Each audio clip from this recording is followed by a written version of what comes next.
আজ আমি তোমাদের সাথে একটা মাছের রেসিপি শেয়ার করব।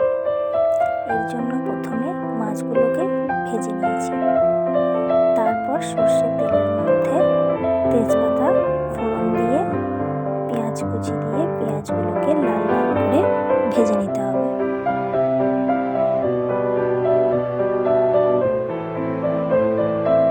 পেঁয়াজগুলো ভেজে নিয়েছি, এর মধ্যে দিয়ে দিলাম রসুন বাটা।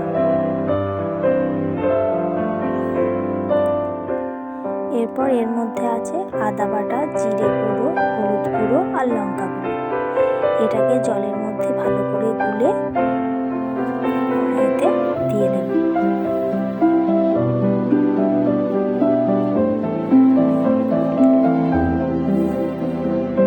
এরপর সামান্য জল দিয়ে মশলাটাকে ভালো করে কষিয়ে নেব। তারপরে ওর মধ্যে দিয়ে দিলাম টমেটো কুচি, তারপরে দেব স্বাদ মতো চিনি এবং স্বাদ মতো নুন।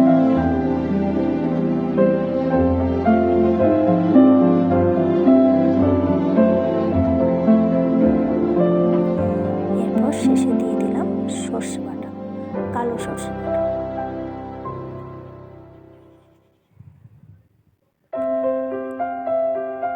এরপর এর মধ্যে জল দিয়ে মশলাটাকে ভালো করে ফুটিয়ে নেব।